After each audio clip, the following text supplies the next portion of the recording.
SLC game of the week.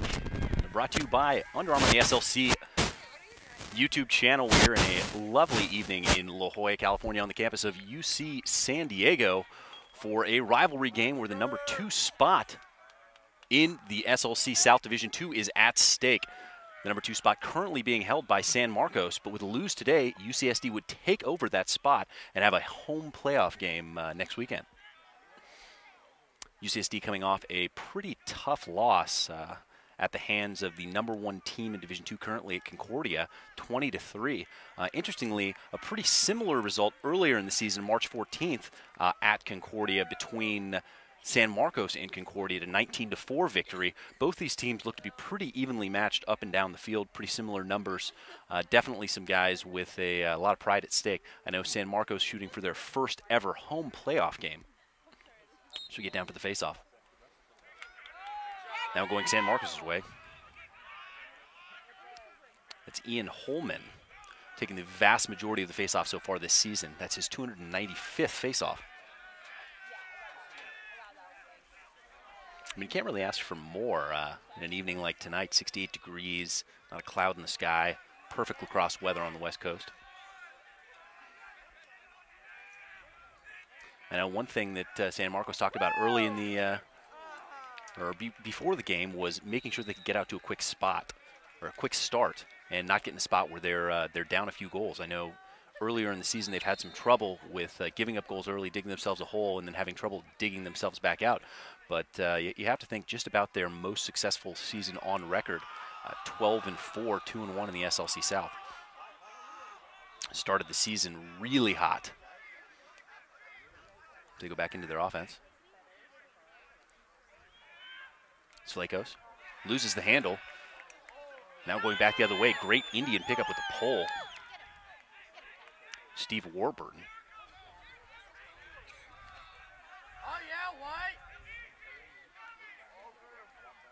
Had the opportunity to see UC San Diego earlier in the season in the SLC game of the week.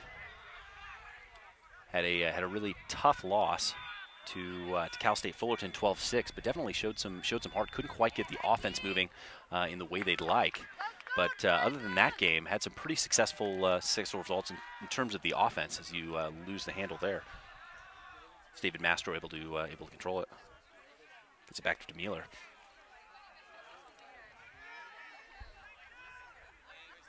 This broadcast, like every broadcast, on the SLC YouTube channel, fully interactive. Feel free to send us your tweets, comments, questions, anything you got. Dangerously close to a ward there, and that's what the call is going to be. You absolutely cannot lower your head as an offensive player. It's similar to the launching rule in college football now. You know, if you lead with your head, you're going to get called for the ward, and that's a turnover. Now going the other direction, San Marcos looking to make something happen in transition.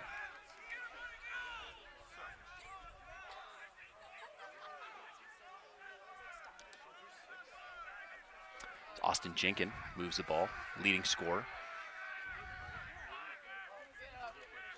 Coming in at 6.25 points a game. Swiley likes his matchup.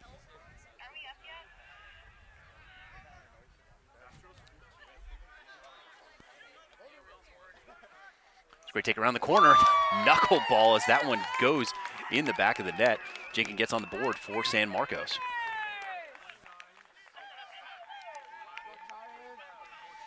Again, Jenkins coming into the season, 58 goals on the season, 42 assists. That's 100 points, puts him at 101. Pretty impressive output offensively over the course of 16 games. Again, a much larger schedule than what UC San Diego is working with. San Diego playing in only their 10th game of the season. This one, number 17 for San Marcos. Andrew Simon, the senior in cage for the Tritons, had a pretty successful season so far. One of those guys that's certainly a difference maker. If he gets hot, you know, watch out for him. And again, more scrum on the face-off, and it looks like San Marcos has been winning this ground ball game. There's Holman again on the face-off, and he was able to come away with it. Loses the handle, going back the other direction, and that's a great ride as Chan gets it. Just under 12 minutes to play. Chan working on the pole. Alex Brown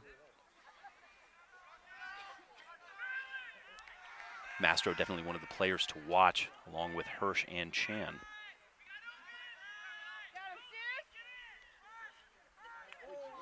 Nice wrap check.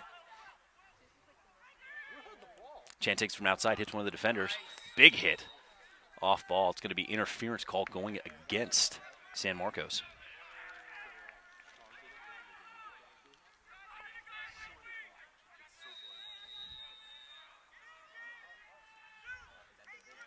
The sun finally getting behind some of the trees over there in the corner. That's something that could have caused a little bit of trouble for the offensive players moving the ball.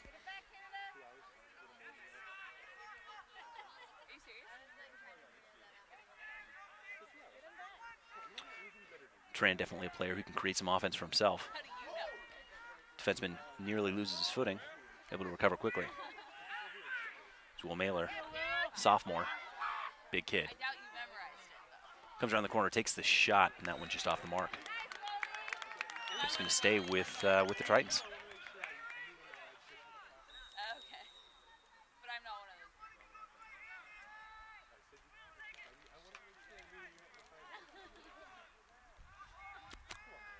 There's Tran starting it again, working on Brown.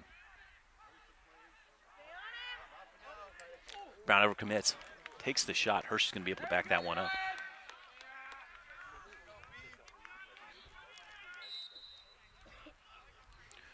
Hirsch, a senior, listed as a face-off specialist, but certainly means a lot more than that to this Triton team. Nice roll back, keeps it in his right hand.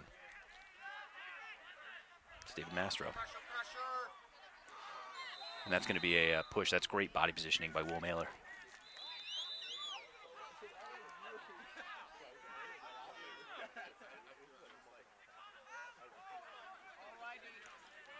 It's a great lift check.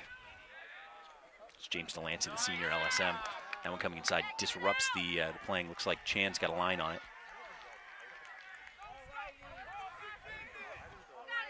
Chan by his man, loses footing, probably going to get a trip there.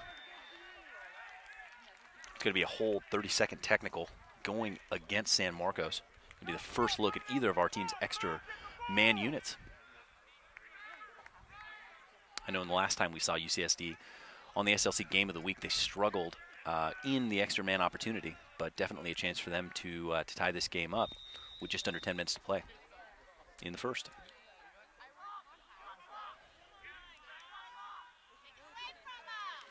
Definitely an interesting look on man up as that one goes out. But Jack Carpenter, the freshman, who's listed as a close defenseman, out playing offense on the extra man. Go with the one-arm power cradle. Takes a big hit. Brown can't come up with it. Ball's still down. Brown's got to be careful he doesn't draw another penalty. And that's going to be blue ball. It's a great game you're missing, ref. Let's see.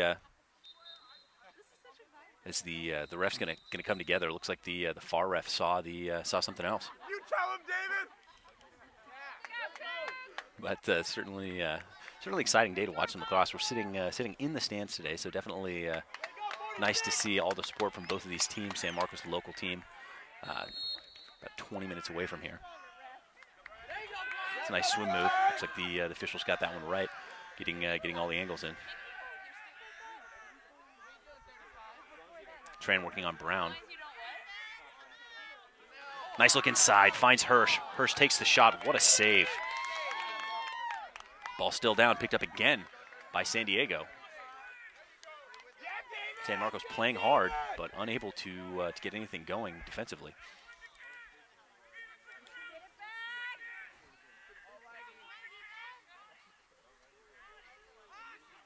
Now back to full strength, playing 6-on-6 lacrosse. Mastro by, can't get the shot off, or gets the shot off, can't find the back of the net.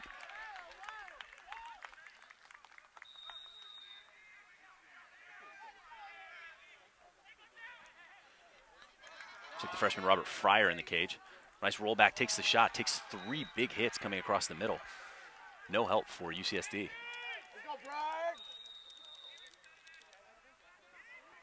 Tran senior with a swim, looking to turn the corner, does. That's no problem for Andrew Castillo. We both goalies, freshmen and sophomores, Robert Fryer, Andrew Castillo, getting playing time this year for San Marcos.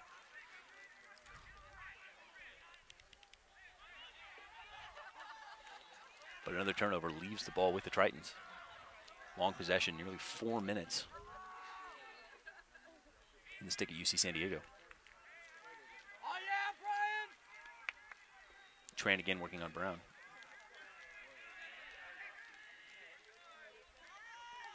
Now Miyake, another freshman. Both these teams with a lot of young players. Nice look inside, great finish as the game is tied. Darian Chan, the freshman, gets his 10th of the season. And we got a ball game. At the 7:40 mark, we are all tied up.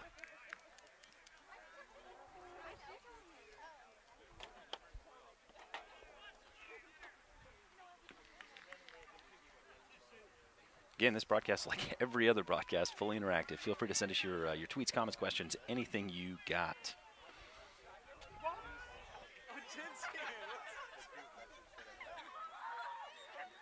We're very fortunate to have Margot McCauley once again on the sidelines as our Under Armour sideline reporter, bringing us updates from both sides. Great check, sends the ball back onto the defensive side of the field. Let's see if San Marcos can get any sort of offense going. Haven't seen very much so far, but let's send it over to Margot, who in a minute, but she'll have some insight. Had the opportunity to talk to both coaches pregame, really get some in-depth information as to what's going on in the heads of both these teams.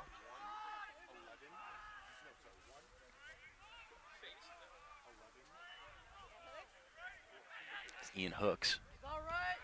Moves it back, nice handle. See if he gets a shot off. That one is no trouble at all for Simon. But that one goes out of bounds.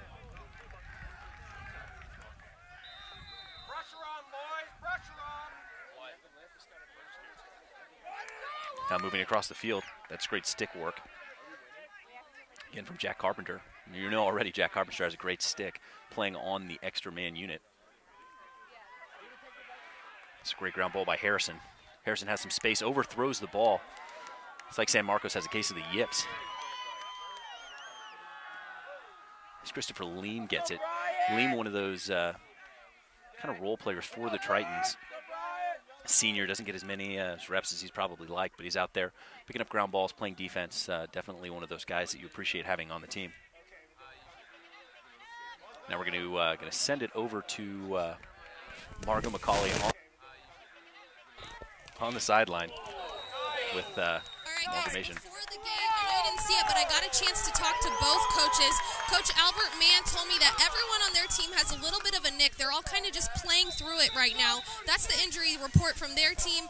They really are just trying to win a stream game, he said. He kind of joked about it and said ever since they've had their game streamed, they haven't really been able to get a win. So that's one thing they're looking for tonight, and obviously they're trying to get that home field advantage for the first round of the playoffs. That's the big thing with tonight's game. On the other side, Coach Teddy Hicks, he told me they're missing Rashid Jones in the midfield. He's their leading scorer in the midfield. So they're going to look for other people to step up and come up and play big in his absence. They've also never beat UCSD in program history, so they're looking to make history tonight and get their first win against this program and also get that home playoff in the first round of the playoffs that are coming up. And that's all I got for you guys from the pregame, so back to you, Chris. Thanks, Margot. That is great information as always, and you heard it from her. This is an opportunity for San Marcos to get the first win in program history, 0-for-3 currently against UCSD. Closest game coming in 2012, the first ever game between these two programs, a 10-6 loss. Again here at UCSD, but certainly you can kind of understand why this San Marcos team might be a little nicked up. Again, losing their top scorer Rashid Jones, who had 19-3 in the midfield for San Marcos. Certainly a team that is driven by attackmen. But you're going to go out and play 17 regular season games. You're gonna pick up some injuries. I mean, that's an additional 7 games to what UCSD is going with. And I mean, sure, you got a lot of young players, and it's important to get reps and make sure that your guys are out there getting experience. But also, you come to the end of the season, you have to think that some of these guys have dead legs. Again, some unforced errors. Looks like a couple of these San Marcos players trying to do a little bit more than I think they need to. They settled into their offense in the first possession of the game and looked very sharp. But since then, I mean, I think a little bit of anxiety creeping into the heads of these players, making sure that they go out there. I mean, it's still a 1-1 game. I know both of these teams that have scored a lot of goals this year. And, I mean, especially, both these teams, tons of goals. And so there's no urgency here for these teams to get out and score. So I think it's important to settle into the offense. Might be time for one of these coaches to get a timeout and see what they can get going offensively. Tran rolls in, fights away from the defender, and again, going into the triple team. Neither one of these teams settling very well into their offense. The one offensive play, and there's a great play snatched right out of the air. It's Hector Torres going the other direction, the captain. As he gets scooped. And there's a great over-the-head check. So the ball comes out. So the fans are fired up. Torres comes up with it again. Sorry, that's Jinkin with it now. And looks to slow it down. And that's a great check. Wrap check. There's two in a row coming the other direction from David Mastro, who's feeling good defensively. Vlachos comes around, loses the handle again. Great help defense from UCSD. Picked up again. Cookies. Right out of the stick. It's going to be a hold. You see that one in the stick. Flipped upside down. That ball goes right back to San Marcos. Certainly a fortunate play. All the way up top, all by himself. Thinks about it, takes the shot. Lucky got that one out as Tahura gives San Marcos the lead once again. Looked like he didn't know he had it in his stick there for a second, but anyway you slice it, they all count the same. Now under 3 minutes to play in the first quarter, 2-1 lead for San Marcos. It's Tahura's 13th on the season, puts him at 16 points. He's got 2 assists to add to those 13 goals. Sorry, 14 goals. It's like just about the same matchup we've seen as Holman taking another face-off. I mean, the vast majority, you had a couple other guys. Austin Halligan has taken 61 on the season, but you have a guy that takes 300 face-offs. He's certainly going to do pretty well for himself, winning nearly, actually a little better than 2/3 of his face-offs. You get a face-off guy who can win 70%. You really got something going.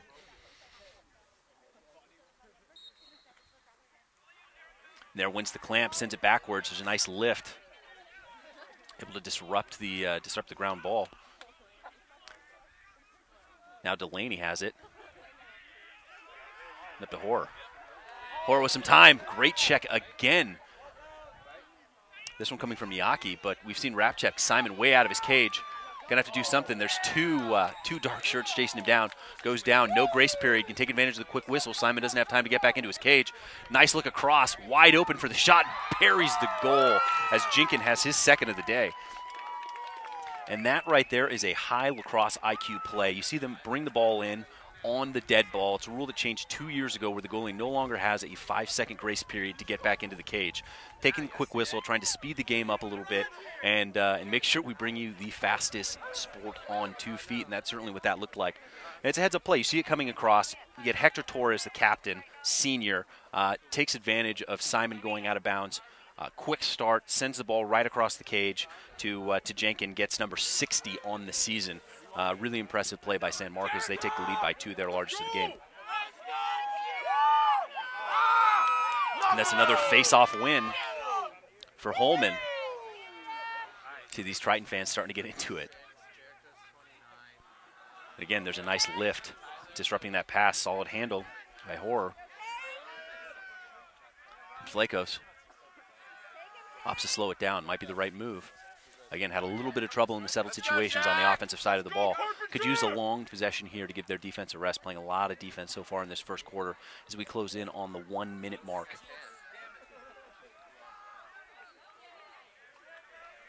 Tahura with the other goal. Gets it to Vlachos. Freshman attackman playing up top. A little bit of an invert look. Got to be careful with that offhand.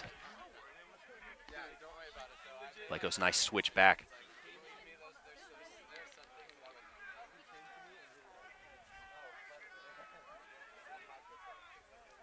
Swilly, another freshman. Both these teams had a lot of young guys. Certainly a contrast to the team, #1 team in the country currently, in Concordia. That one comes across, nearly picked up right on the doorstep, and then there's double team heads up play trying to keep that one in, and it's going to stay San Marcos ball. Yeah, Hunter, you stand there. Yeah, Hunter. In the last 38 seconds of the quarter. Jenkins with it in his stick. Again, impressive season he's put together. 102 points on the year. 60 goals. It doesn't matter who you are. That's a really impressive stat line. And that's number 3, toss your hats, as Jenkins gets hot early. Might be time for UCSD timeout, because that's a really important goal here with 20 seconds to go. I mean, they say the most important goals of the game are scored at the last 2 minutes of every quarter, and that's a biggie, as that pushes the lead to 3.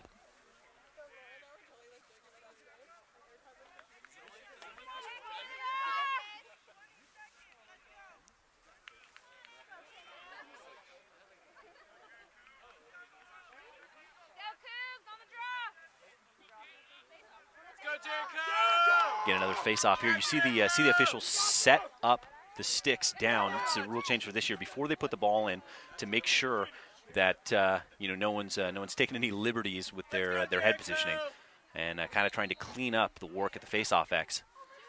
And there's UCSD wins the clamp, but Holman again comes away with the ball, and that's going to be a hold going against San Marcos.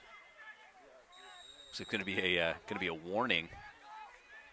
I know this is a crew that we've seen before. That one nearly picked off. Going to have to get something going quickly down to the last 10 seconds of the quarter. You know, UCSD would love to have a goal here. He turns, takes the shot, takes a big hit for his trouble, and that one's going to go out of bounds. Looks like 3.1 seconds to go, 4-1 lead. Going to have to get a shot off pretty quickly.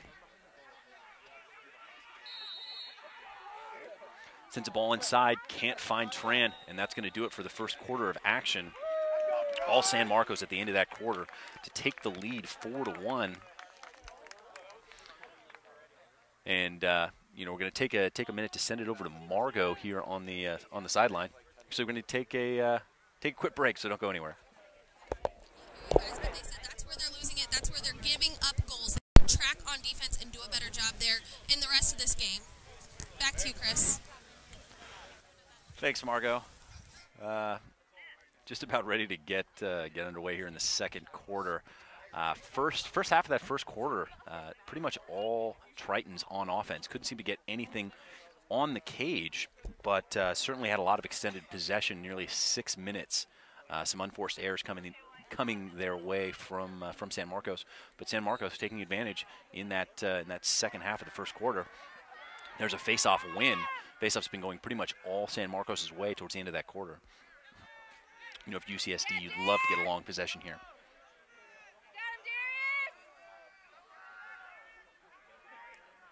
It's Tran working on Tally. A lot of aggressive defense coming from San Marcos. Both teams, actually.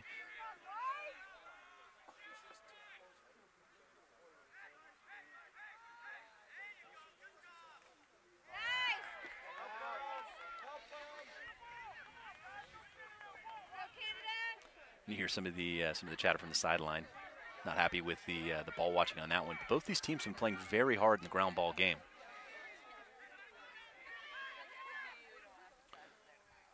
It's a nice little face dodge. Gets his shot off, and again disrupted by the slide. As Hirsch trying to get free. Got to be careful not to get a hold there if you're Brown. As he gets by second man, third man. It's got to be a hold, but no call to the ball down. So no flag. Going to get the hold call after the possession was lost. So just a change of possession, keeping the ball with UCSD, but definitely a fortunate play.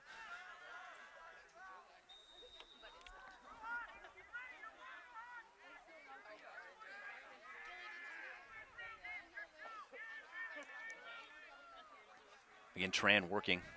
Quick switch. Tran has that inside roll, takes one in the back. Again, all of the defenders for San Marcos going really heavy. Again, that's a nice handle by Hirsch. There's the shot. Tries to send it all the way up top. That one nearly picked off. Looks like it's going to stay with San Diego as he cuts back through, overcommitting, and then the ball out. Now Delaney going to bring the ball up. In that solid help defense, he's got some space. Wisely sends the ball back up top to Holman.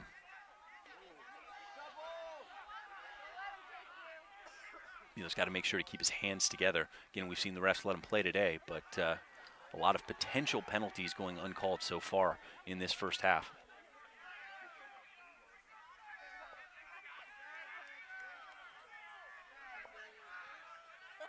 It's Ian Hooks from up top, the senior. Finds Vallecos. Jenkins looking inside for Vallecos, can't quite find him. Again, 3-4 blue shirts going on defense, trying to find that ball. Finally picked up again. As the ball sent back to Jenkins. Jenkins does well to handle that one.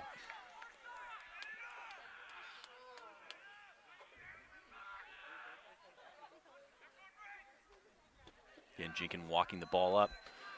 Guy that hasn't been afraid to bring it across himself. So we've seen him do some stuff earlier this season. Sends the ball up the field, finds Miyake. Miyake can't come up with it. And that's going to be offsides.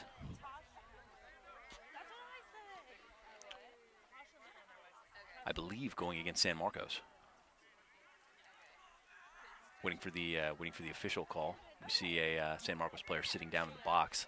So we're going to get again another look at the extra man unit for UCSD. Opportunity for them to get back in this game. Again, down 3 goals at the 12-minute mark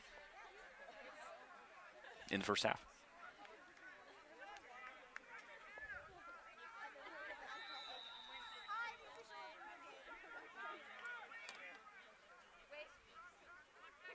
It's Ryan DeLeon getting the nod on the extra man. We've seen DeLeon and Carpenter take runs with the extra man unit, both with long poles. Really unusual. There's Hirsch with the underhand shot. It's a great look. Didn't get as much on that one as he would have liked, but Castillo does well to get in front of it. And it's going to be a crease violation on Hirsch. So there's a pile up in front of the crease. Tally with it. Sends it over. It's been a hard ride from both these teams. Now Brown. And that one picked off by DeLeon. DeLeon has a very good stick. As he finds Hirsch. Hirsch can't come up with it. And again picked up. It's the final pieces of these plays, as neither one of these teams seeming to be able to finish the way they'd like. And fortunate to get that one on the bounce pass. Looked like he was looking for Jenkins, but able to get the ball to Swilly. Gonna get a timeout from the San Marcos. From the San Marcos sideline. Probably a good call. Neither one of these teams able to get anything going really at the beginning of this second quarter.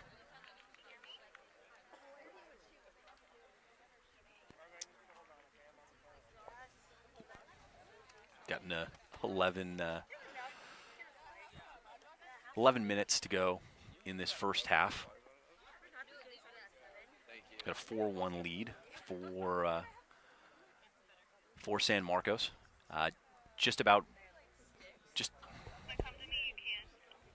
And we're going to send it out to Under Armour reporter Margo McCauley.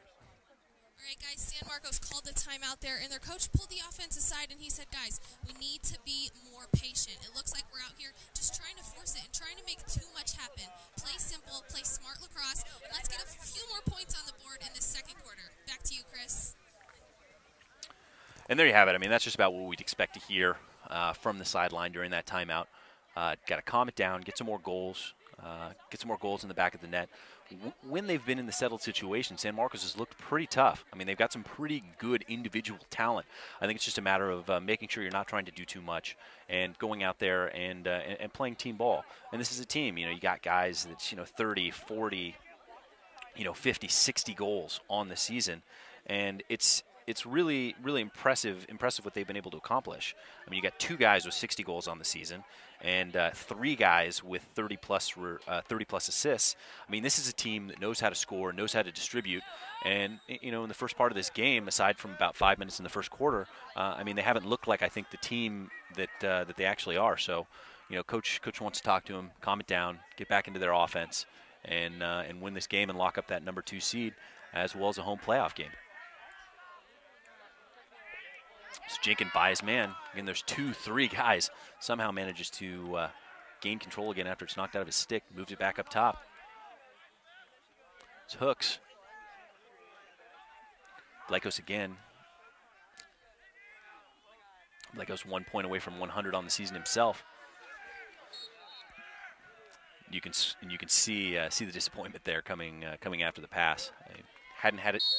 Did not have his feet set, and I mean that's the kind of play that you don't like to see if you're a coach. I mean there's no reason not to make a fundamental pass there. De Leon bringing it up himself. This guy can be dangerous on the offensive side of the field if you let him by. De Leon by the first man, takes the shot, and that one just off the mark. As it looked like Castillo had a good line on it. But those shots so hard to judge, coming at a much different angle than the short sticks. Tran looking to back down his man, draws the double, someone's open. Does a good job of playing with his head up, but unable to find anyone.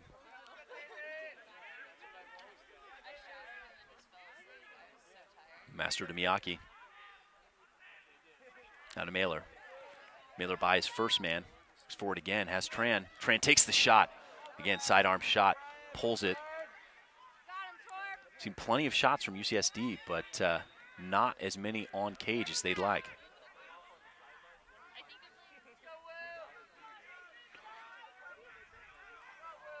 Mailer takes the shot, and again, that one bounces off the stick of Hirsch. Hirsch takes the push. We've seen good body positioning from the players on both sides, making sure they're in the way. And Hirsch does a good job of drawing the foul there. Mailer again doing a lot of initiating. Takes the shot, great save by Castillo. Hirsch diving, trying to get that one in. Another big hit coming across the crease. I'm going to see a flag down.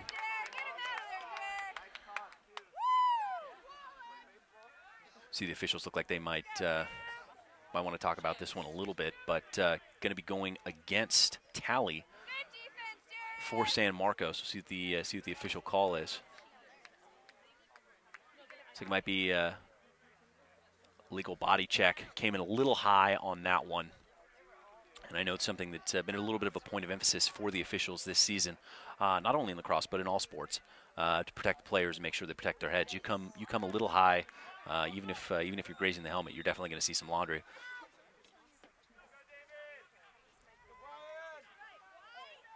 Again, this is our third look at the extra man unit. Both Carpenter and De Leon staying out there this time. I mean, it's the first time I think I've ever seen a team play with 2 poles on the extra man unit.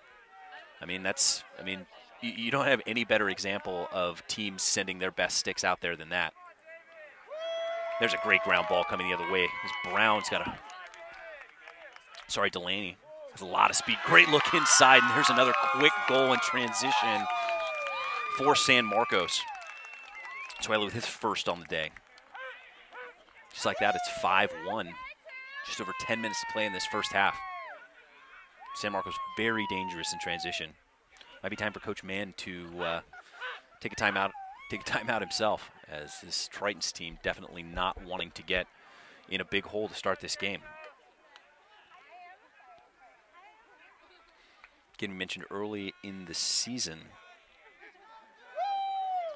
this San Diego team through 9 games. We're going to get a timeout, but through 9 games, 94 goals on the season, 66 against. I mean, a team averaging just over 10 goals a game. A team that can put points on the board. And conversely, you see Cal State San Marcos coming in after 16 games, putting up 230 goals. I mean, I think the number on the other side to look at this is 182 goals against. I mean, if you're scoring goals, you can give up goals, but I mean, there's been a bunch of occasions where they've given up 12, 13, 19, 20, 19 goals in games against teams. Like they just lost a close one. Sorry, not that close. 17-7 to Cal State Fullerton. Both these teams coming away from pretty sizable losses. But we're going to send it to Under Armour sideline reporter Margot McCauley with some information.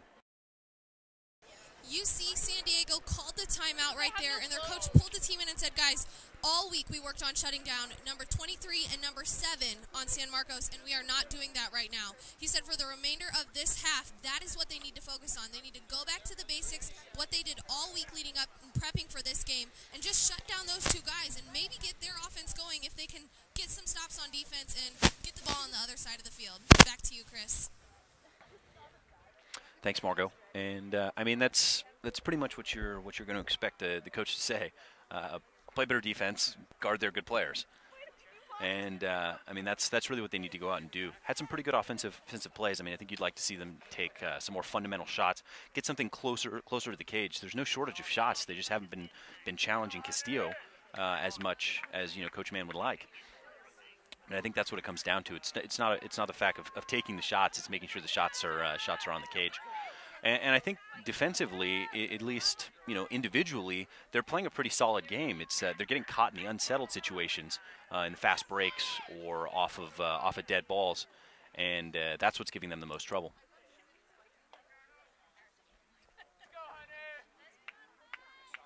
We got Hirsch out to take his first face-off of the game for the Tritons, going against Holman, who's taken all of the face-offs so far for San Marcos.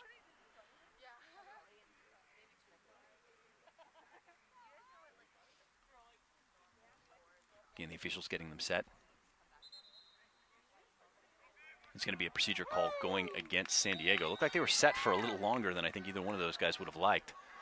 But with the new rules, and you got to give time for the official to get out of the way. De Leon nearly able to check that one out of his stick, but unfortunately goes right to hooks. Been really impressed with the athleticism on the San Marcos side of the ball. Got some big players who've got some speed and have done some impressive things individually. Vlaco's getting a lot of attention. Now working on De Leon.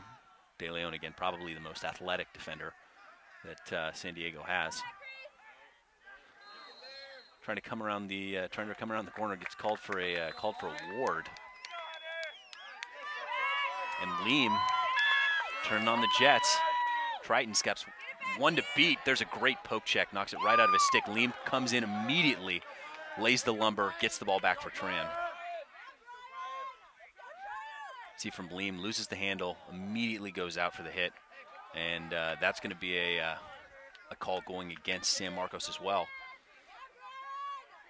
Probably going to be a hold, which means this is basically a free play for San Diego. If they score a goal here, it's going to be wiped off, so it comes to kind of a moot point here. But it's going to be a 30-second technical wait for the official word here, as ref's going to call it into the sideline. But again, this is the fourth penalty that we've seen against San Marcos, against only one for San Diego. But unable to capitalize so far.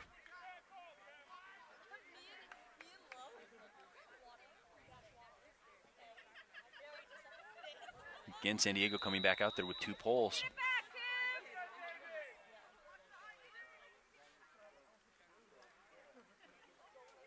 De Leon thinks about it. It's from Astro. Finally, De Leon able to come up with it again. Goes for the skip to Carpenter. Back down to Tran. Looking inside for Hirsch. Talley's able to snatch that one out of the air and chases it again. Now Carpenter moves it back up top. De Leon with some time and space. 30 seconds left on the penalty.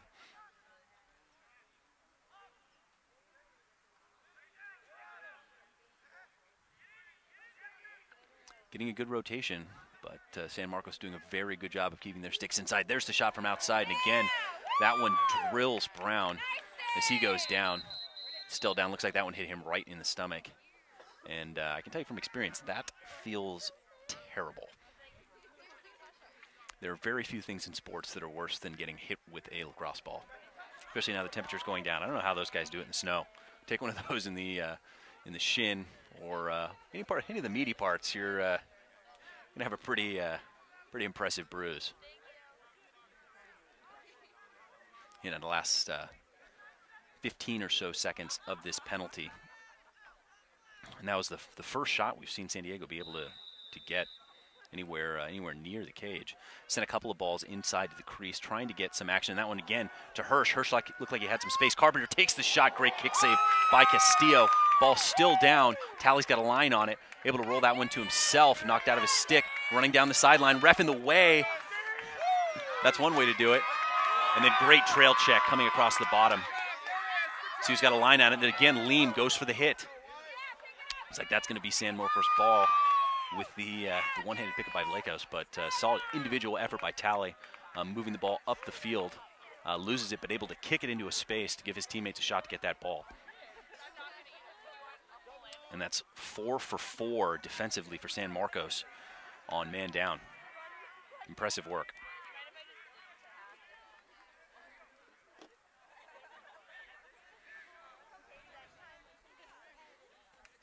There's a great check by De Leon. And no chance at all for Simon, as there's another goal for San Marcos, and that pushes the lead to 5. And that's a 5-goal run for San Marcos right now. And San Diego has got to do something, or they're going to let this game get away. It's like just over 5 minutes to play in the first half. Triton's unable to get on the board since early in the first. They were able to tie the game at 1. Since then, it's been all San Marcos.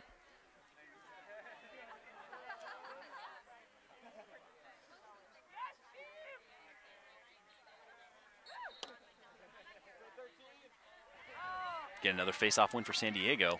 That's going to be an important matchup for them on this field, especially in the second half, down 5 goals.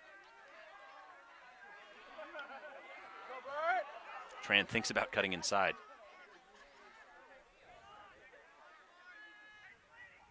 It's like just over 4 minutes to go in this first half.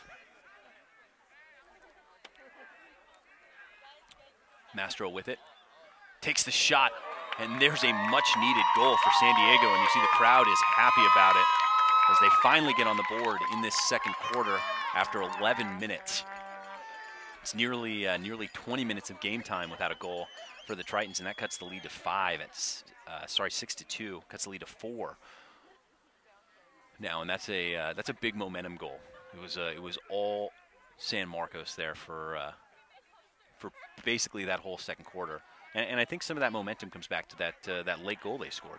I mean, those are important goals at the end. You see the officials, 2 of them in there, making sure that both those heads are upright.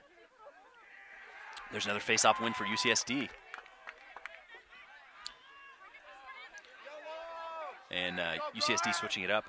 Sent Hirsch in for a couple of face-offs. Only had 4 coming in. Has taken 2 tonight. And gave Hilaire a chance to watch from the sideline. And since he's come back in, he's 2 for 2. There's Tran rolls back. Brown thinks about the rusty gate. Certainly my favorite check.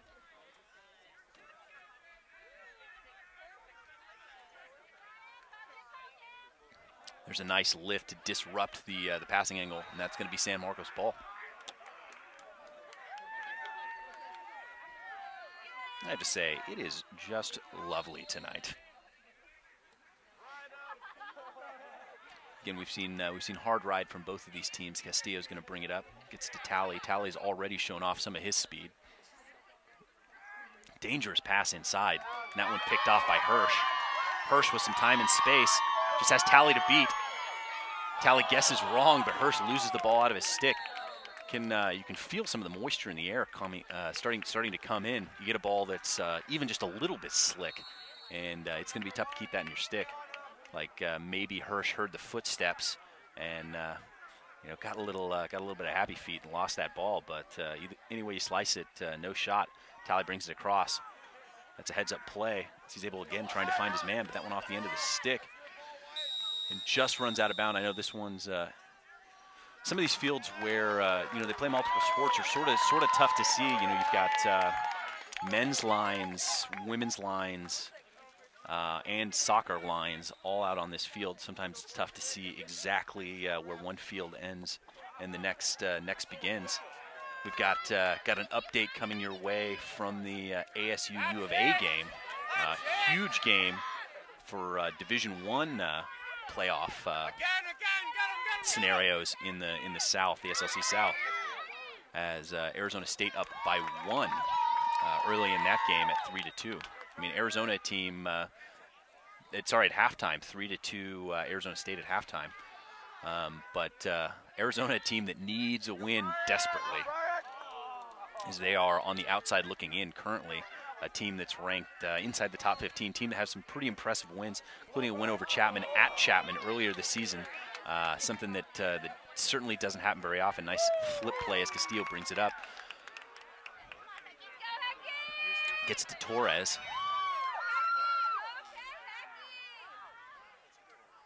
He looks like San Marcos going to slow it down a little bit, but again, Arizona, a team that if they don't make the league playoff, will have a hard time justifying getting an automatic, an at-large bid for the MCLA tournament coming up next month in Orange County.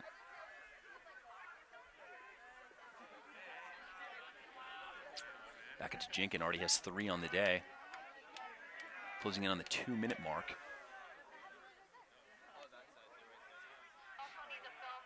And since the timeout, the San Marcos team has looked very, very patient, very balanced, been able to find some pretty good opportunities.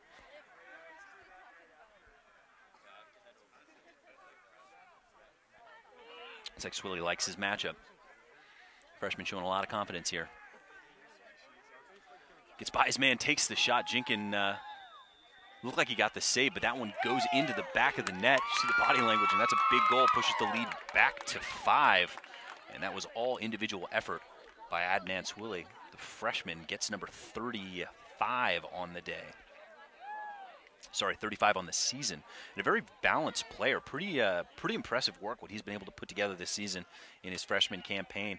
Got 35 goals, 34 assists, 69 points on the season. Just a shade below 4.5 points a game. But I mean, the scoring is pretty impressive. I mean, certainly in the neighborhood, 13, 14 goals a game average, but they're also giving up quite a few goals.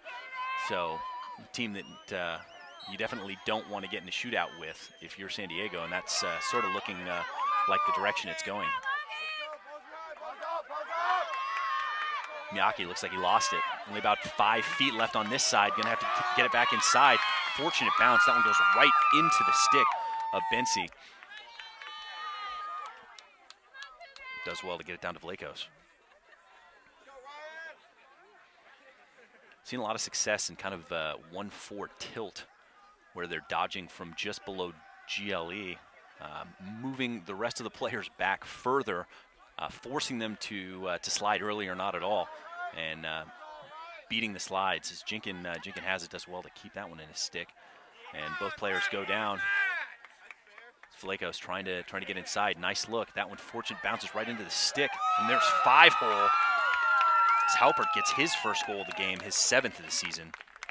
And there's 2 quick ones for San Marcos, push the lead to 8, their largest of the game. And again, scoring goals in the last 2 minutes of the quarter. I mean, those are the biggest goals of the game.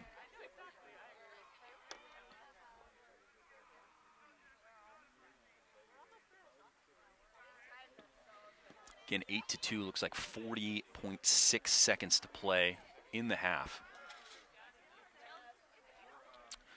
Triton's a team with a lot of heart, not a team you're going to see give up.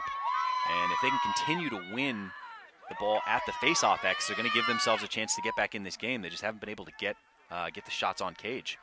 I mean, I think individually so far, it's been all San Marcos. And it looks like Coach Mann wants to draw something up for the last 26.5 seconds of the half. See if these guys can get on the board and keep this game a little closer, get some momentum points going into the half.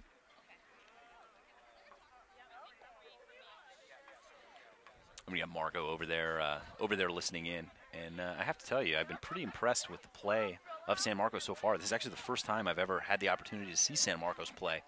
A team that's it's pretty young in terms of what we've seen across the board in the SLC. We've got some programs 20, 30, 40 years old, you know, with Chapman as well as Santa Barbara, excuse me, and then we've got some of the younger teams, UNLV, as well as San Marcos, finally starting to kind of find their hit their stride and make some noise. Just the third year competing in the SLC, sorry, fourth year starting in 2012, and finally making some progress here. And we're going to send it out to Under Armour sideline reporter Margo McCauley with some inside info. UC San Diego called the timeout right there to set up a play. The coach said, guys, there's still 26.5 seconds left. That's plenty of time. They're going to set up pick for Trent and look to see if he can create something and set up a goal. They're not slowing down. They think they have time to score a goal. They definitely need it before the half. Back to you, Chris. Well, there's certainly plenty of time for them to be able to run a play and get a goal. I mean, we've seen teams score in 9 seconds off the face-off, in 1 second out of a settled play, and I mean there's plenty of time for them to get some really good shots, and you know potentially more than one. The way they're playing at the face-off X with Hilaire being able to win the ball forward, I mean you could potentially, if you get a quick shot or a quick goal, give yourself an opportunity at 2 at the end of this half, but they're going to have to move very quickly. It's Mastro trying to get by his man. Takes the shot, and that one just over the cage. Does it look like Castillo had it covered? Gets to Tran. Gonna have to do something quickly. Down the last 10 seconds or so. Tran's got to be aware of where's the time. Turns the corner and gets called for in the crease. There's the Gilman. Ball down the field, and that's going to do it for the first half of action. Got 8-2 lead for San Marcos over the home Tritons of UC San Diego, and both these teams with a lot to think about at halftime. And don't go anywhere. We'll be right back. We're going to send it to Under Armour sideline reporter Margo McCauley. All right, Coach, you're up 6 at the half. Great first half for you guys. What do you do to keep the momentum going in the second? Well, we're not letting up on the gas. We're pushing and going. We're going to keep pushing and keep riding the tide. We've never been UCSD before, so we want to take it. If you guys get the win tonight, you get to play at home in the first round of the playoffs. How important is that in the postseason? It's a big deal. This will be our second shot at the playoffs, and we're so stoked to be able to hopefully make it. Any changes we can look for in the second? Hopefully stay in the box as much as possible. I feel like we've been man down for about almost the whole first half. So if we can stay in the box, I think we're ready to go. All right, good luck in the second. Thanks, Coach. Back to you, Chris. Thanks, Margo. Certainly always nice to have you there on the sideline. But don't go anywhere. We got some great lacrosse action coming your way in the second half. All right, welcome back to La Jolla, California, on the campus of UC San Diego. We're going to send it out to Under Armour sideline reporter Margo McCauley with head coach Mann. All right, Coach, tough first half. How do you get the momentum swinging your way in the second? What changes do you have to make? You just have to have guys realize that they got to play with intensity when they're away from the ball. That's the only problem right now. We got guys that are hustling when the ball's near them and not hustling when the ball's not. And that's the problem. It's a problem. I know you talked about slowing down the whole offense of San Marcos, but specifically number 27 and number 23 and number 7. How do you do a better job in the second half? Well, they're not the ones beating us. They're not the ones beating us. We're leaving other guys open, and they're finishing. We can't leave those other guys open. We got to play good team defense and not ball watch. All right, thanks, Coach. Good luck in the second. Back to you, Chris. Thanks, Margo. And I mean, you can hear the frustration in Coach Mann's voice. I mean, he had a game plan out there, and he's disappointed in the effort level from his guys so far.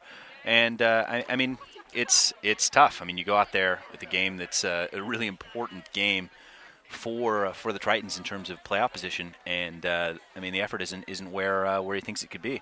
He also mentioned that you know, some of the guys that they scouted aren't the ones that are beating them. I mean, it's hard to think that you know, Jenkins, guy with 100 points on the season, wasn't number one on the old scouting report there, but it's tough to pick one guy to guard because they're getting beat by everybody right now.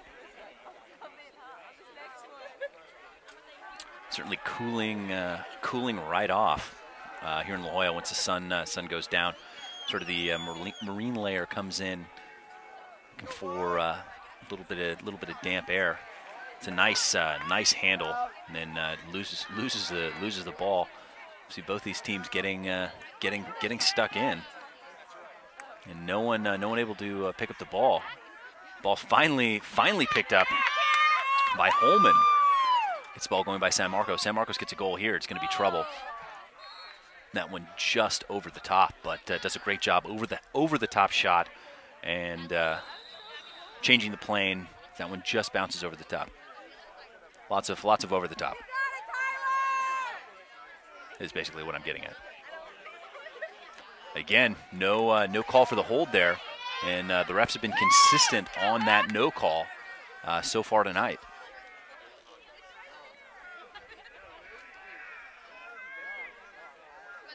Here the offensive call from the sideline. San Marcos just across the board seems a lot more fired up to be here right now. That one nearly hit the defenseman in the back. Nice roll. There's the shot and pinging the corner. That's a fantastic finish for Jenkins with his 4th on the day. And Jenkins has been very impressive. I mean, he looks solid with both hands and able to roll away from his goalie and then just pick the corner and get it by Simon. But that's a big goal for San Marcos. San Marcos looks like they're ready to start pulling away. A 9-2, 7-goal lead. Largest of the game. Still plenty of lacrosse to be played, but San Marcos with all the momentum right now.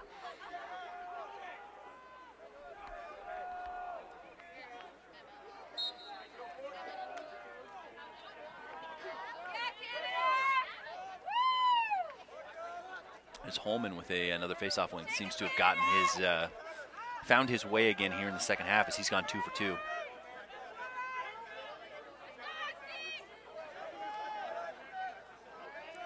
Nice look inside. San Diego's got to do a better job on that back post. Been a lot of openings on that skip pass through the crease.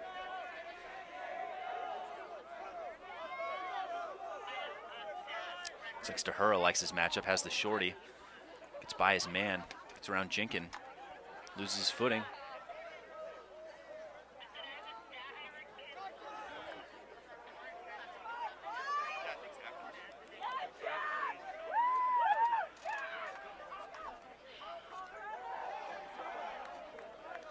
Again, very impressive individual effort. And there's another goal for Swilly, his 3rd on the day.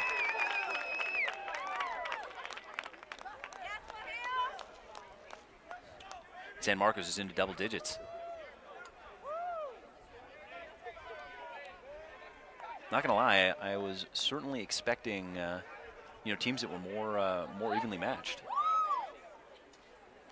Looks like we're going to send it over to Under Armour sideline reporter Margo McCauley.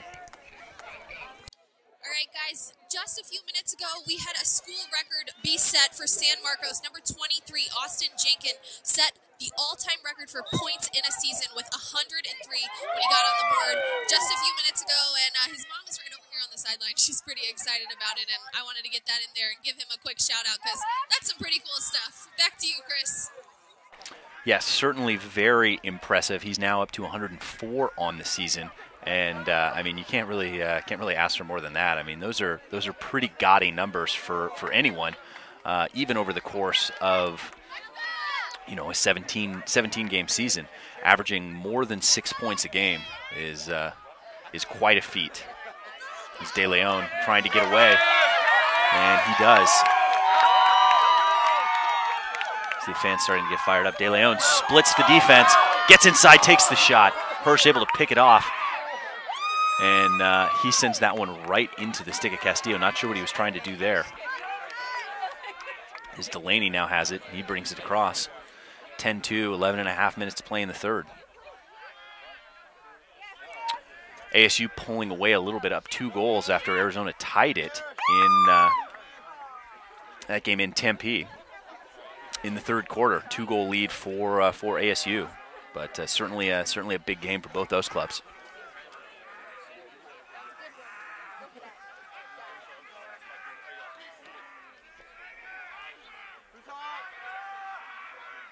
You can definitely see, you know, what San Marcos' coach was talking about pregame when he mentioned the fact that they've come out flat in a couple of their games.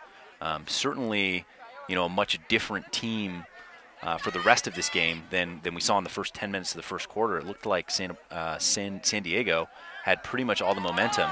There's a nice look, can't quite come up with it, but again, 3 blue shirts out to get that ground ball. That one just going to stay in. As Vlachos sends it across. And again, another hustle play by Jinkin, able to pick up that ground ball.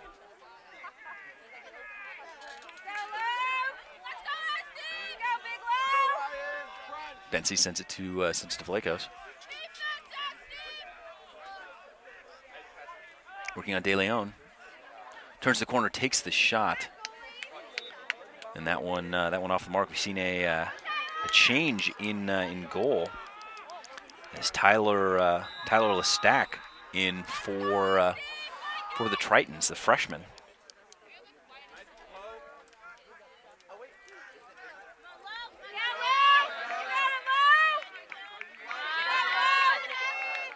Bensi picks up his own ground ball. And Susala. We've seen a couple of guys getting their first runs of the game for San Marcos. It's like failure to advance there. There's Miyake as he gets across. And the Tritons need a long possession here. They've been playing a lot of defense. There's a big save by Castillo as that one goes straight up into the air, and nothing but blue shirts there waiting for it. Delaney brings it across, and he's got some room to work. Back out of Vlachos. And it's been all San Marcos.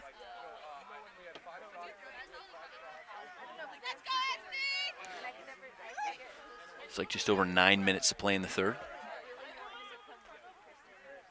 So far in the second half, 2 goals for San Marcos, none for San Diego.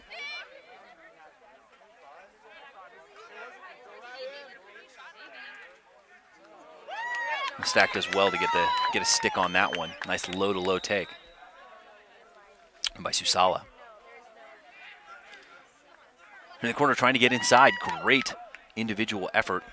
Suele looking for his number 4 goal on the day.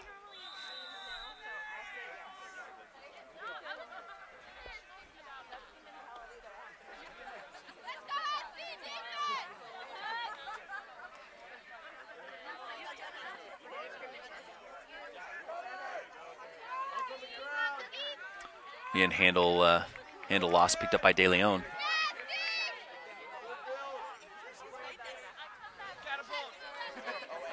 Sends it to Carpenter. And drops out of his stick, but goes right to Mailer.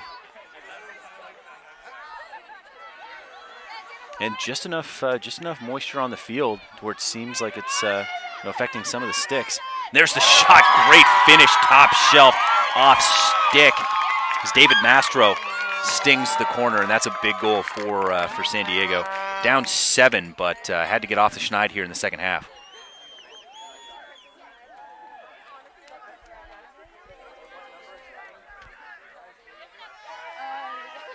And again, I think it's all about momentum at this point. 7 goals is definitely not something that is insurmountable, but certainly getting a goal in the second half is a big deal for the Tritons.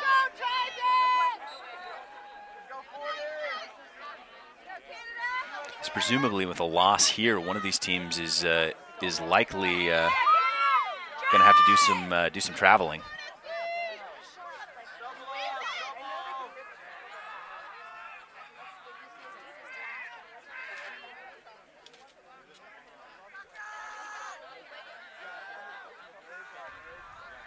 Vlachos likes this matchup going against De Leon. De Leon does well to match feet. There's a shot, big save. And that's a Stack, the freshman. And after those first 2 goals, he's played very well. He's going to be kicking the cross going against San Marcos. It's going to be San Diego ball. Here comes Hilaire. San Diego's got time and space. There's Tran. Tran with the shot. Had Hirsch all by himself down low. Opts to take the shot himself, but man, Hirsch was wide open. San Diego could use a possession here. Playing a lot of defense in the second half so far. Just over 7 minutes to play in the third. And Arizona State adding to the lead in Tempe as they are now up 3 goals. It's pretty similar, fortunate not to get a moving pick there. Pretty similar to the scoreline that we saw in the Arizona Grand Canyon game. Kept it pretty close for the first 3 quarters before Grand Canyon was able to pull away and I believe take the 6-goal victory. And there's a nice play by Tran as he's able to get possession back for the Tritons. Again, trying to take advantage of that quick whistle. Unable to do so, gets it to Miyake. Miyake cutting inside, nice take. Finds Tran. Tran got to take the shot quick. Gets back to his feet. Tran again. So Tran, Hirsch, and Chan. I mean, Mailer's got the shorty here. Looks like this is a matchup they want. Mailer by the first man, takes the shot, and that one goes in. There's 2 quick goals for San Diego. And the fans are fired up. And down, still down 6, but 2 quick goals is certainly getting them back in the right direction.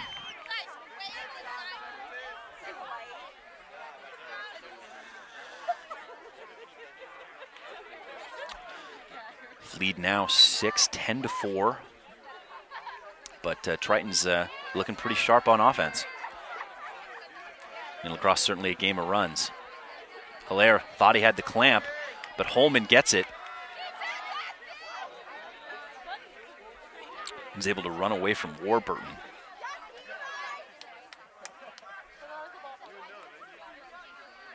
Got some time and space. Cuts back to the left, takes the shot, and scores the goal. And that's a big play by Ian Hooks, the senior, for his 8th. And again, ASU adding to their tally, pushing the lead to 7-3, as U of A is seeing their playoff hopes start to slip away in Tempe.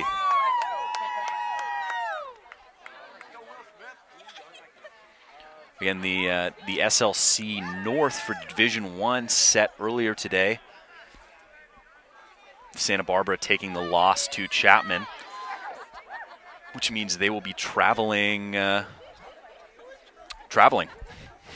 the 3 seed. UCLA will get a home game, and depending on how this shakes out at the end of the game tonight, will either be a trip for Santa Barbara to San Diego or to Tucson, I believe.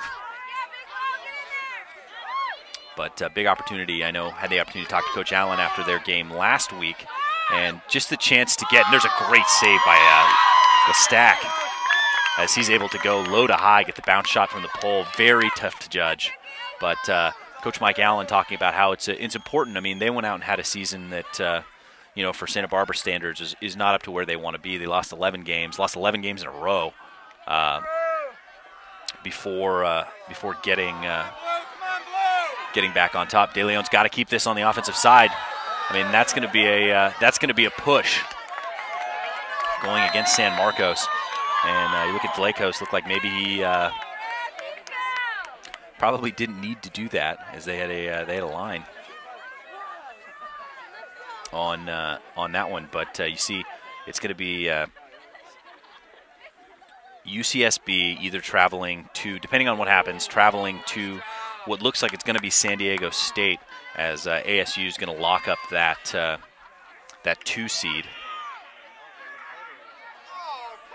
with the victory.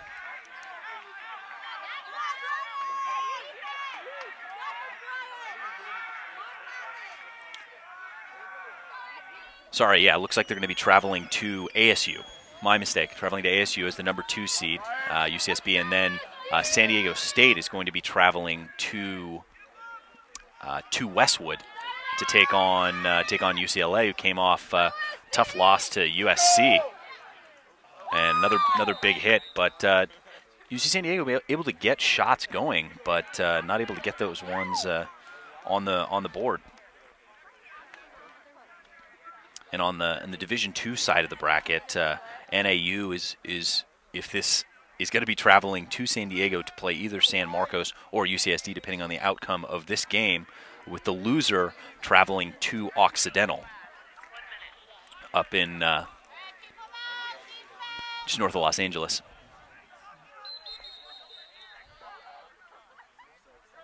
It's like about 1 minute to play in this third quarter.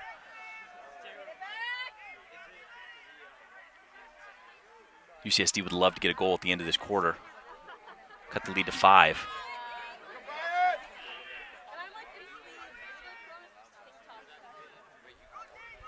De Leon staying on offense. Takes the shot, and that one just off the mark. He had that off-stick top corner picked off. So these balls coming off the wall. Tran with the skip. Mastro able to get in front of that one. Back up to De Leon. Nice look cross creased. Master with the rip. And again, it's a little too tall. I like to see some of these players change the plane, high to low, low to high, make the goalie have to think about it. Not having a whole lot of success keeping those shots down. A lot of shots going over the top of the cage. That one nearly picked off by Rojas. Another shot by De Leon as they're back to full strength. Coming out the flag and unable to capitalize on that extra man opportunity. Their 5th of the game. 0 for 5. If you're Coach Mann, that's not what you want to see as hooks coming.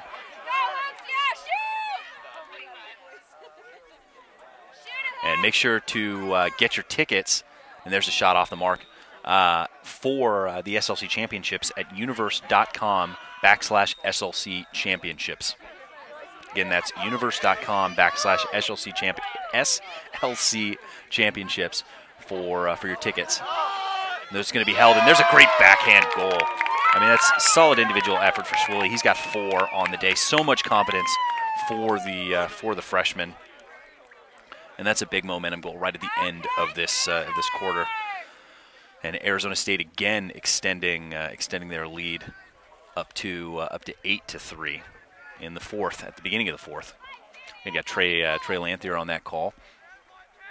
Expecting to see him in the MCLA Championships in Orange County early next month as well. Certainly excited to have the championships back in Southern California. The SLC Championships getting everything going at Chapman University at Ernie Chapman Stadium. Beautiful facility, one of the nicest club facilities in the country, right up there with Liberty, also with a really fantastic facility. But first 2 days going to be at UC Irvine, who hosted last year as well. All the games going to be broadcast on the MCLA page. So certainly excited to see that again. And the semifinals and finals for both Division I and Division II going to be at Ernie Chapman Stadium. The semis, got the Thursday night games at Chapman were sold out, and it was really something else. One of the best environments I've ever been at for a club lacrosse game. You had people watching from the parking lot on the far side. I mean, there must have been 3,000 or 4,000 people there for those games. Very rowdy crowd. It was extremely exciting for anyone who was watching that game who's a lacrosse fan. That's for sure. And great games besides. And you get the opportunity to see the eight best teams at the Division I and Division II level all in one day. It's a great opportunity. A lot of young players as well. A lot of the youth teams out there. Seeing these guys play, dangerously close to an offsides. No calls. We are now closing in on the 1 minute mark, 1:10. Blakeo's all the way up top, gets the bounce to Hooks. Hooks can't quite come up with it. takes one in the shin and draws the flag. But that's another thing that is just awful. Actually, now that it's cooled off a little bit, this is going to be the second penalty going against UCSD. And free play here as Jenkin takes his man way outside. Again, you see them going to that 1-4 tilt and send all of their guys down to the far side, try and force them to slide early, leave someone open on the back, and Popcorn, as the stack stuffs him on the doorstep, and that's a big play for the freshman goalie. 35 seconds to play. So you can just see what the final call is here. Probably going to be a slash. But San Marcos with an opportunity to go into the fourth quarter without a face-off if they hold the ball at the end of the quarter. But again, that's only if they are holding the ball at the end of the quarter. They have 35 seconds to get a shot off. We'll still have 25 seconds of man up in the fourth quarter without a face-off if they're able to get something going, and obviously if they don't score a goal. Thinks about it from outside, pulls it back out. 14 seconds. Nice look. There's a great shot. I mean, that is just a great timing play as Cade Vlachos gets the ball in stride. One cradle, goes 5-hole, changes the plane, and no chance there for Lestack. As I mean, he does everything he can just to get a leg on that one, and then it goes in. But that pushes the lead to 13-4. Largest of the evening at 9, and as soon as San Diego gets on the board, San Marcos has an answer right away, and that's been kind of the name of the game since about the 5-minute mark in the first quarter. There's another face-off win. Gonna have to get a shot off quickly down to the last 1 second, and that's going to do it for the third quarter. But only 4 seconds left on that one. Nearly able to get the shot off is Holman, and the freshman over 300 faceoffs for the season. Impressive work.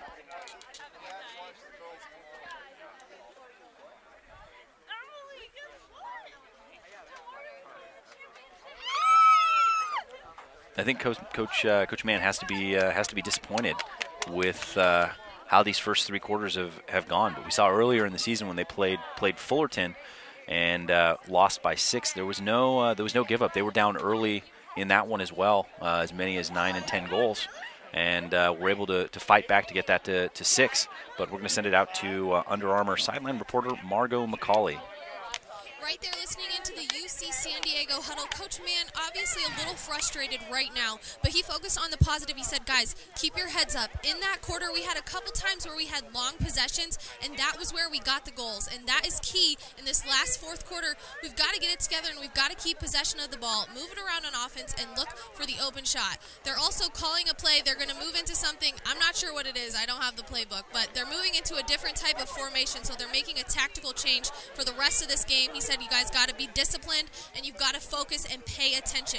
They're not done yet. They're going to look to claw their way back into this game, so look for them to keep fighting. And guys, it's getting a little chilly over here, so maybe we could get a blanket or something. I don't know, but it's definitely intense. It might be a 9-point game, but they're not stopping now. Back to you, Chris. And that's exactly what we'd expect to hear Coach Mann say. I mean, this is a team with plenty of heart, and unfortunately for Margot, I need the blanket here on this side of the field. So I'm sure she'll figure it out. But again, they're going into a different offensive possession. Coach Mann is absolutely right. I mean, they've had their offensive success when they're coming out of the longer possessions, and they've found their players, and they've had limited success in the transition and unsettled situations. So they got to be disciplined, find their matchups, go to those matchups, and see what they can accomplish.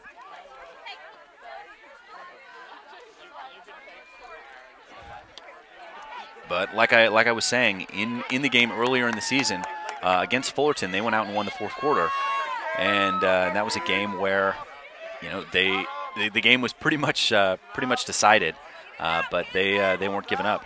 There's Holman wins the clamp, but unable to get the ground balls. The ball's still down, and there's Delaney as he gets it, and this is trouble. There's fakes on fakes, goes 5-hole. And there's Enswale with another goal, as that pushes him to 5 on the day, I believe. And, I mean, there's just no chance for Lestac. I mean, that's a perfectly run fast break. And you know, when you have all 3 wing guys go up and try and get in that ground ball, and then you have someone come through with speed, like Delaney did right there, you're going to get beat. And that's a tough break for San Diego, but perfect execution on the other side of the ball.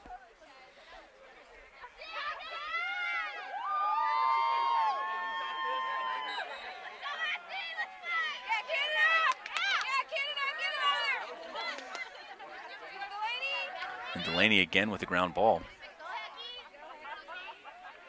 Gets to Torres. Back over to Vlachos.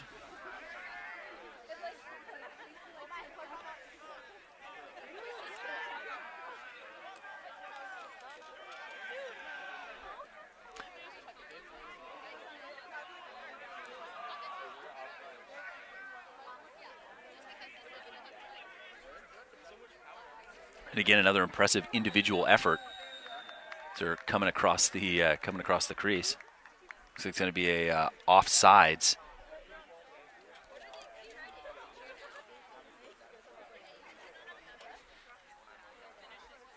And we're going to get a third look at the extra man unit for San Marcos. Neither one of these teams having a whole lot of success in their extra man offense. Seen San Marcos go 6 for 6 on the defensive side. It's impressive no matter who you are.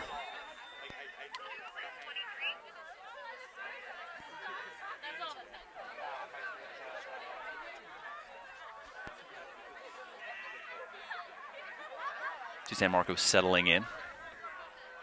He's creeping up top, takes the shot, buries it in the corner. And Austin Jenkin, as advertised, as that's number 5 for him as well, pushes him to 105 points on the season. And I mean, those are the most impressive numbers we've seen, you know, for a tandem coming out of San Diego since Dean and McCall. Threw it way back to 2006. 2 first-team All-Americans for this UC San Diego team. Nick Dean topping the 120-point mark that season. Only player I've ever seen do it at the club Division I level. Really an impressive player out of Bella Vista High School in Sacramento, California. Oh, come on, ref! But 15 to 4. Looks like we're going to get a call going against San Marcos. It's going to be a technical, 30-second technical. But maybe he said something to the official. But either way, 15 to 4. Looks like about 13 minutes to play in the game. This one seems to have gotten away from the home squad, and they'll be traveling up to Eagle Rock.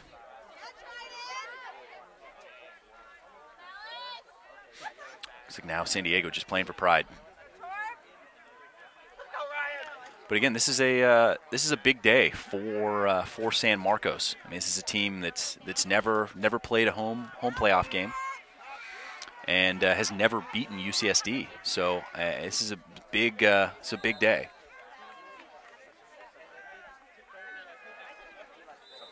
Get a couple of shots back over the top. And Arizona creeping their way back into the game against Arizona. Cookie's great yard sale check coming from Sasula, as everything going San Marcos' way right now. De Leon with the takeaway check. He gets free.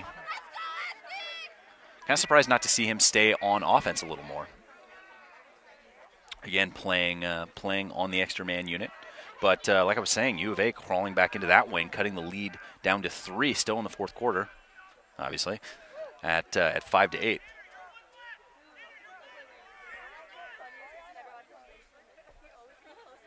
(6-8). Sorry, 2-goal game.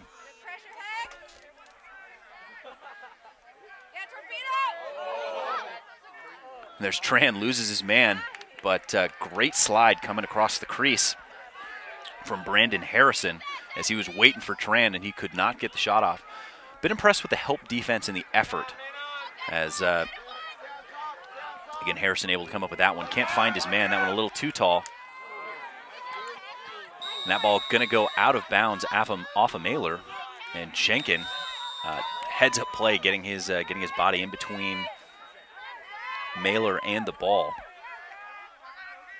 If he's not gonna get the push, he's gonna get the ball going out of bounds off of Mailer, and then San Marcos gives the ball right back.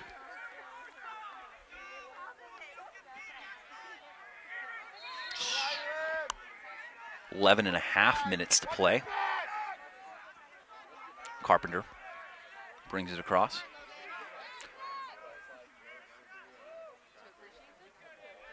Now to Mastro.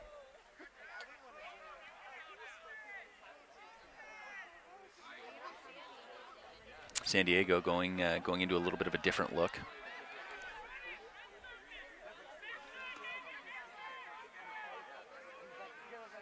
Again, loses footing. Mailer loses footing, and you can see the turf has gotten a lot shinier. It's just enough moisture on the field. A lot of the guys who play on turf regularly going with as Castillo pushed down. Hirsch has it, sends it up to Tran. Tran, no one to beat. Nothing but the cage there. Castillo does well to get back into the cage, but Tran finishes over the top, and that is all effort from Hirsch, pushing Castillo out of bounds. And I mean, that's a great play. And looks like the officials having some words with some of the players, and looks like they might be getting themselves some more time on timeout. But we'll see. I know this is an officiating crew that I mean doesn't really take any nonsense. I mean, if you're gonna talk to the officials, you're gonna draw a flag, and that was something we saw in the Santa Barbara UNLV game, where there were 2 1-minute penalties going against UNLV late in that game that certainly didn't help them any.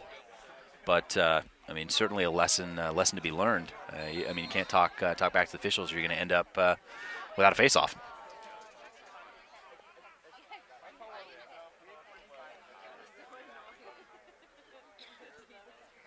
Going a little bit of an invert look. Trying to turn the corner, gets inside.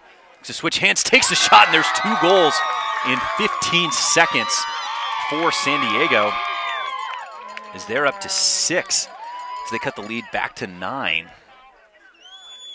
But like we've seen so far in this game, every time the Tritons come out with something, San Marcos has a quick answer. Just over 10 minutes to play in the game, 9-goal lead. I mean, I suppose stranger things have happened, but this is a pretty tall order at this point for San Diego. And again, another update from the ASU U of A game. Just under 3 minutes to play, 2-goal lead for ASU. Arizona with the ball, trying to make something happen. But this would be a huge win for Arizona if they were able to come away with the victory there. But still have some work to do.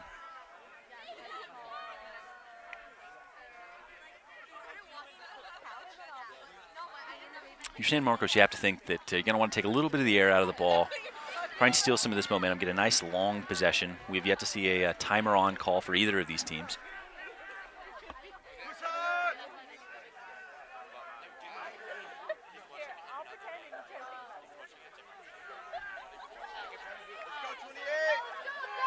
Jenkin working with it.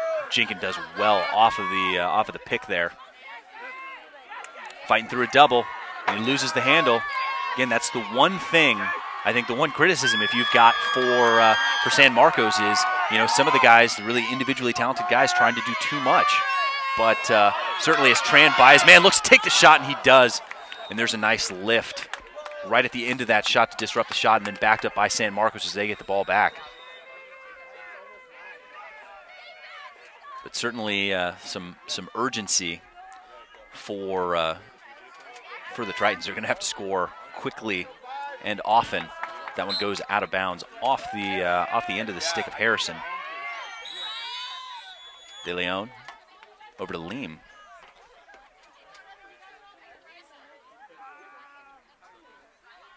It's like just under 9 minutes to play, 8:40.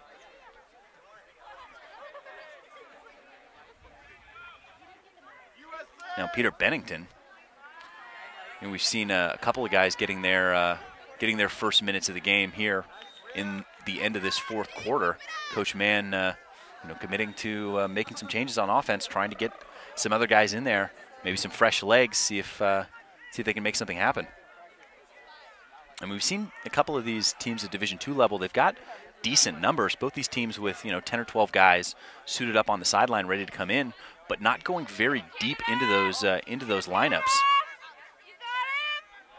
Mastro again turns the corner, takes the shot, and another one off the mark.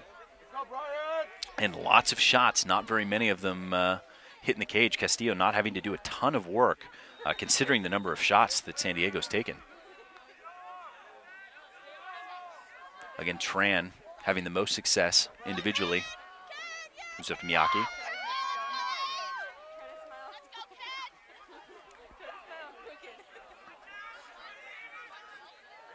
There's Mailer. Mastro.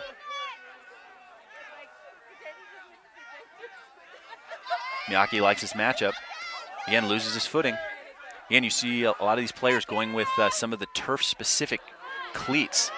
Now with turf being so common, you a lot of soccer cleats, a lot of lacrosse cleats, coming in with kind of a wider, more frequent cleat.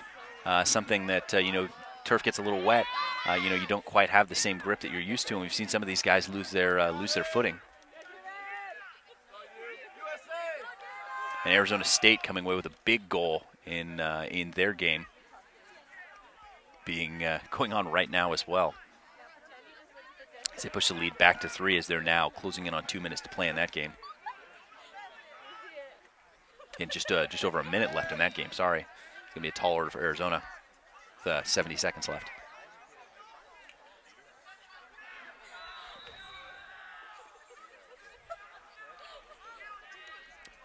Tran working from X.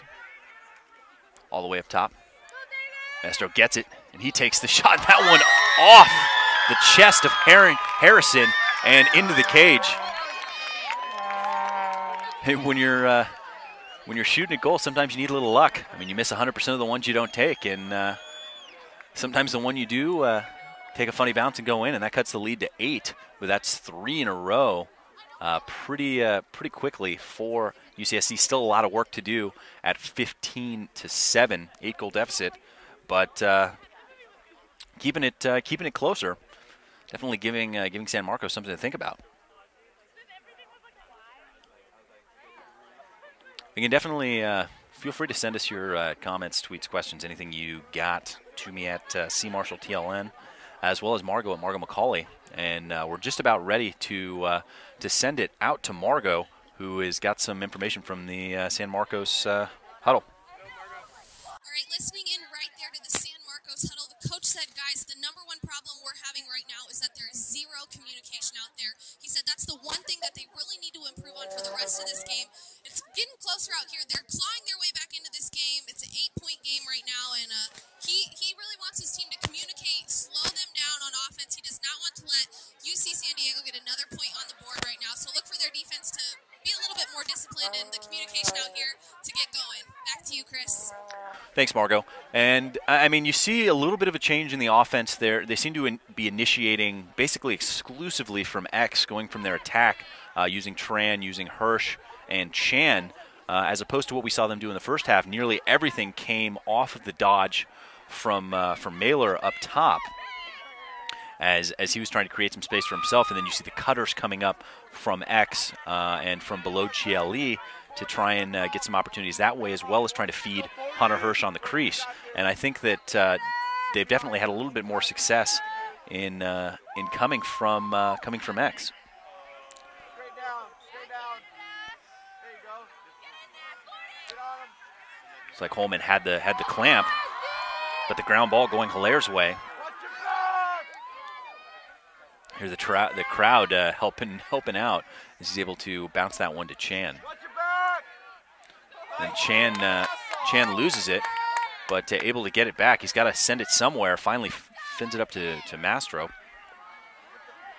But these both teams, there's a great one-handed pickup as he's fighting through it. That one nearly picked off, batted right out of the air before Delaney loses his footing, but then comes back and hits him again. That's great individual effort from Delaney. Delaney not giving up on the play after losing his footing. And Castillo back out of his cage, did not learn his lesson the first time. And I mean, he can just sit in the crease there and wait as that one's going to go out of bounds, going to be a push. It looks like very close. And no call on the push as that one goes out of bounds. The official didn't see enough from where he was standing. He was right on top of it. And all the way down the field for Jenkins. Jenkins, unbelievable play. And Lestack gets a stick on it. And unbelievable play. I mean, we've seen Lestack make some really fantastic saves. The freshman coming in a really tough situation. Down 6 goals at halftime. Given up 7 himself so far in the second half, but certainly made some pretty spectacular individual saves. I mean, I'm not even sure how Jenkins was able to get free. I mean, that pass was on a rope, and that's going to be in the crease as that one's going the other way. Down just about in the books in Tempe. It's going to be a 2-goal win is what it looks like for the Sun Devils. With about four seconds to play in that game, 2-goal lead, 9-7. Don't think U of A is going to be able to make anything happen there. And there you have it. The SLC Division I South is set, and there's another goal. This one from Mailer, as they've scored 4 unanswered now in the fourth quarter. It's 8-15. It's like just under 5 minutes to play, and. You know, San Diego clawing their way back into this game.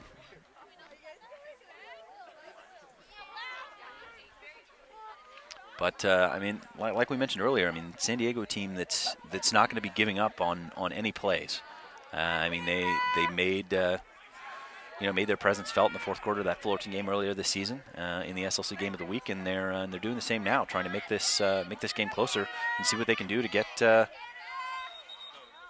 back in the mix. And there's a procedure call going against Holman. Hilaire trying to get by him. And then Hilaire trying to flip the ball, can't get anything done. Just Holman there, and he's able to come away with the ground ball, 2-on-1. There's Miyake trying to get in. Holman looking to take the shot, and he does. That one off the stick of Lestek. A nice cut inside, but just can't quite find his man. Pretty tight window to force that ball into. Closing in on the 4-minute mark. Have to think San Marcos hold the ball for probably close to 2 minutes here without getting a timer on call as Jinkin going to work. And that game is final now in Tempe. 9-7 win for Arizona State, eliminating U of A from the playoff picture. And almost certainly from tournament contention. Jinkin loses the handle. You can see these pockets getting a little bit of moisture in them. Both teams having trouble. And there's great body positioning, and then drawing the flag, stepped out of bounds by Hooks, but it's going to be a slash going against San Diego, and that's certainly not what they were hoping for. Cannot get a timer on call while you are man up. I mean, if you want to run through the play, you can go ahead and do it, but you could probably just stand near midfield and run this minute off the clock. Just under 4 minutes to play, 3:38 on the clock. But I mean, this could be a whole minute off the clock. Looks like not any real urgency, as they're just moving the ball around, and I think that might be the play. Take the air out of the ball, take some of the momentum back. Even if you don't get a goal here, cutting the game down to 2.5 minutes to play is a huge blow.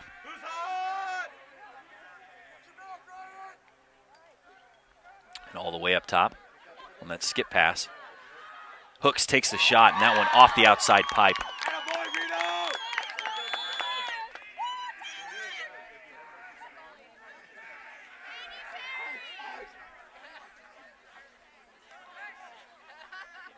San Marcos looking like they're, going into their offense. I mean, nothing, again, no real urgency. Down to the last, 5 seconds on this penalty here. Nice look cross crease.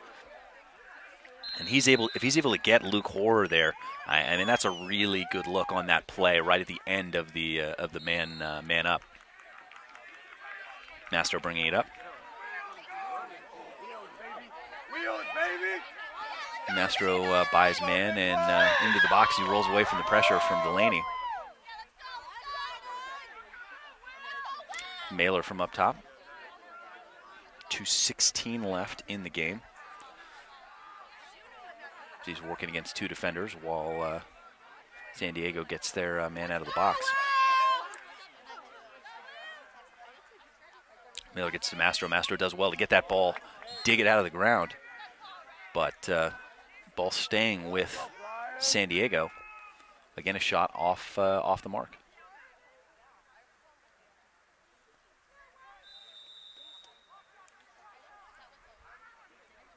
Now under 2 minutes to play. Draws the double, gets it to Chan. Chan takes the shot. Hirsch picks off the shot and then goes for what looks like a shot there. And they're going to give it to him. Disappointed with the call there. So we close in on the 1 minute mark.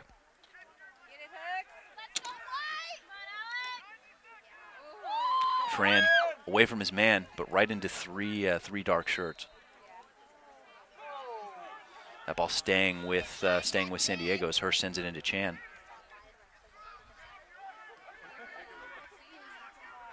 And a great save by Castillo. Looked like he never saw it, but in good position.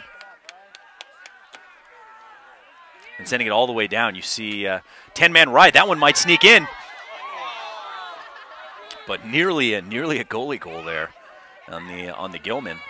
And it's another change that we've seen from another change that we've seen on the ride coming from San Diego, going into that 10-man ride. Certainly effective if you can do it right, but another save from the stack as that one goes back the other direction as we're now under a minute to play, down to 45 seconds. But 10-man ride, if run correctly, is very tough to beat.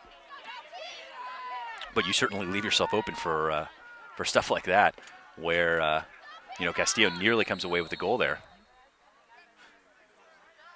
And we're gonna have a flag down going against San Marcos. Looks like Coach Mann wanted the timeout. 30 seconds left. Opportunity for their 7th man up. Ofer on the day, but trying to get something going here. 30 seconds left. This game obviously out of reach as San Marcos spoiling senior night in La Jolla, but. Coach Mann always taking, any opportunity he can to give these kids a chance. I mean, this season is not over for them. They've got a game next weekend at Occidental in the first round of the SLC playoffs. So, I mean, they have to prepare. They have to do better on man up and in their settled offense. And here's one more game rep for the EMO. Again, that low to high from Mastro. 25 seconds left to play.